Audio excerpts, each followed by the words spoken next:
உலகத் தமிழர்களின் உயிர்நாதம் உண்மை தமிழ் தொலைக்காட்சி. வணக்கம். உண்மை தமிழ் தொலைக்காட்சியின் பிரதான செய்திகள். முதலில் தலைப்புச் செய்திகள். முள்ளிவாய்க்கால் பேரவலத்தை மறந்து படையினரின் வெசாக் கொண்டாட்டத்தில் மக்கள். பொள்ளாச்சி பாலியல் வன்கொடுமை, 9 பேருக்கு சாகும் வரை ஆயுள் தண்டனை. மட்டக்களப்பில் தமிழின அழிப்பு வார நிகழ்வை பதிவு செய்த போலீஸ் விரட்டியடிப்பு. யாழில் கொடூரம், பெற்ற பிள்ளைக்கு உணவில் நஞ்சு கலந்து கொடுத்த தந்தை. பெருந்தொகையான போதைப் பொருளுடன் பிரித்தானியா பெண்ணொருவர் இலங்கையில் கைது. இந்தியாவின் ஆதரவை நாடும் பலுசிஸ்தான் விடுதலை படை. பாகிஸ்தான் அணுக்கசிவு விவகாரம், இந்தியர்களை ஏமாற்றிவிட்டாரா நரேந்திர மோடி? இனி விரிவான செய்திகள். கிளிநொச்சி இரணைமடு சந்தியில் அமைந்துள்ள முதலாவது படைப்பிரிவு ராணுவ தலைமையகம் முன்பு குறித்த வெசாக் வலயம் திறந்து வைக்கப்பட்டது. இதில் மதத் தலைவர்கள், மாவட்ட செயலாளர் சோனா முரளிதரன், முதலாவது படைப்பிரிவின் கட்டளை அதிகாரி உள்ளிட்ட ராணுவ அதிகாரிகள் மற்றும் படையினர், பொதுமக்கள் என பலரும் கலந்து கொண்டனர். இதேவேளை கிளிநொச்சி போலீஸ் நிலையத்தில் வெசாக் தினத்தை முன்னிட்டு கடலை தானம் வழங்கும் நிகழ்வு கிளிநொச்சி, முல்லைத்தீவு மாவட்டங்களின் பிரதி போலீஸ் அதிபர் மற்றும் கிளிநொச்சி நிலைய பொறுப்பு அதிகாரி ஆகியோரின் பங்கேற்புடன் நடைபெற்றது.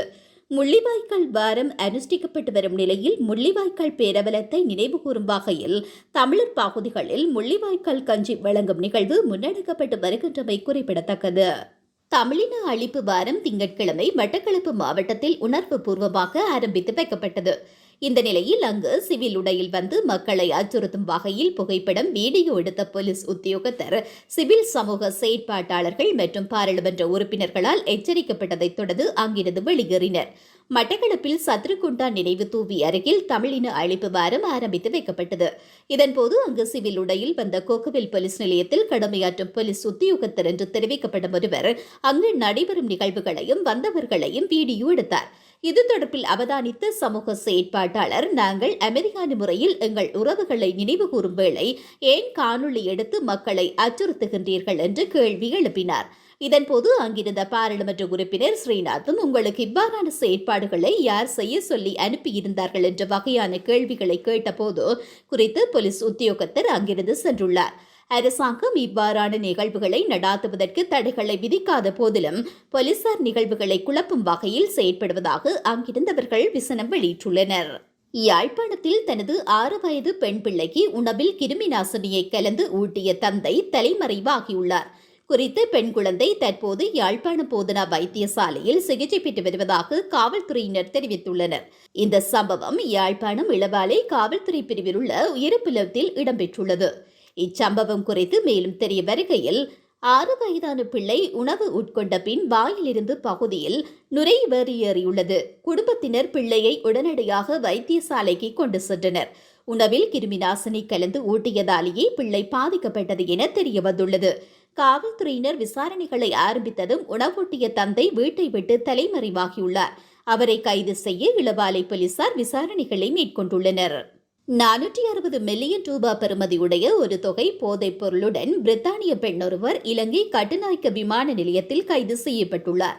தாய்லாந்தின் பேங்காக் நகரிலிருந்து இலங்கைக்கு பயணித்து பிரித்தானிய பெண் ஒருவரால் சட்டவிரோதமாக கொண்டுவரப்பட்ட ஒரு தொகை குஷ் போதைப்பொருள் சுங்க அதிகாரிகளால் பறிமுதல் செய்யப்பட்டுள்ளது. இதேவேளை விமான நிலையத்தில் அண்மைய காலத்தில் கைப்பற்றப்பட்ட பாரிய போதைப்பொருள் தொகை இதுவாகும் என்று சுங்க அதிகாரிகள் தெரிவித்துள்ளனர். இலங்கை சுங்கத்தின் போதைப்பொருள் கட்டுப்பாட்டு அதிகாரிகளினால் மேற்கொள்ளப்பட்ட சோதனை நடவடிக்கையின் போது குறித்த பெண் கைது செய்யப்பட்டதுடன் போதைப்பொருள் பறிமுதல் செய்யப்பட்டுள்ளது. பறிமுதல் செய்யப்பட்ட போதைப் பொருட்களின் மொத்த எடை 46 கிலோகிராம் என்றும் அது 460 மில்லியன் ரூபாய் பெறுமதியுடையது என்றும் சுங்க அதிகாரிகள் தெரிவித்துள்ளனர். இதேவேளை சந்தக நபரையும் போதைப்பொருள் பொதியையும் மேலதிக விசாரணைகளுக்காக போதைப்பொருள் தடுப்பு பணியகத்திடம் ஒப்படைப்பதற்கு நடவடிக்கை எடுக்கப்பட்டுள்ளதாக சுங்க அதிகாரிகள் தெரிவித்துள்ளனர். பாகிஸ்தானின் தென்மேற்கில் உள்ள பலுசிஸ்தான் மாகாணத்தை தனிநாடாக அறிவிக்க கோரி பலுசிஸ்தான் விடுதலை படை என்ற பெயரில் கிளர்ச்சியாளர்கள் பல ஆண்டுகளாக போராடி வருகின்றனர். இந்த நிலையில் பலுசிஸ்தான் விடுதலைப் படையின் செய்தி தொடர்பாளர் ஜிஎம் பலுச் நேற்று கூறுகையில், இந்தியா பாகிஸ்தான் இடையே போர் பதற்றம் உச்சத்தில் இருந்தபோது ஆக்கிரமிப்பு பலுசிஸ்தானில் பாகிஸ்தான் ராணுவம் மற்றும் IS உளவு அமைப்புக்கு எதிராக 71 ஒருங்கிணைந்த தாக்குதல்களை நடத்தியது. சமீபத்திய இந்த தாக்குதல்கள் 51க்கும் மேற்பட்ட இடங்களில் பல மணி நேரம் நீடித்தது. எதிரியை அழிப்பது மட்டுமே இந்த தாக்குதலின் நோக்கமல்ல, தற்காப்பு நிலைகள் மற்றும் தயார் நிலையை வலுப்படுத்துவதும் இதன் நோக்கம் என்று கூறினார். இந்தியாவின் ஆதரவை நாங்கள் பெற்றால் இந்த தீவிரவாத அரசை பலூச் தேசத்தில் ஒழிக்க முடியும். இது அமைதியான, வளமான மற்றும் சுதந்திரமான பலுசிஸ்தான் உருவாக வழிவகுக்கும் என்று பலுசிஸ்தான் விடுதலைப் படை கூறியுள்ளது. தமிழகத்தை உலுக்கிய பொள்ளாச்சி பாலியல் வன்கொடுமை வழக்கில் குற்றம் சாட்டப்பட்ட 9 பேரும் குற்றவாளிகள் என நீதிமன்றம் தீர்ப்பு வழங்கியுள்ளது. அத்துடன் குற்றவாளிகள் 9 பேருக்கும் சாகும் வரை ஆயுள் தண்டனை விதித்து கோவை மகளிர் நீதிமன்றம் தீர்ப்பளித்துள்ளது.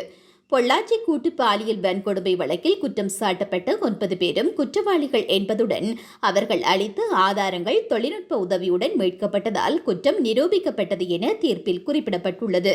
பாதிக்கப்பட்ட பெண்கள் அனைவரும் CBI-யிடம் அச்சமின்றி சாட்சி வழங்கியுள்ளனர். ஒரு சாட்சியும் பிறல் சாட்சியமாக இல்லாமல் தனித்தனியாக வாக்குமூலம் கொடுத்ததால் குற்றம் நிரூபிக்கப்பட்டதாக நீதிமன்ற தீர்ப்பில் கூறப்பட்டுள்ளது.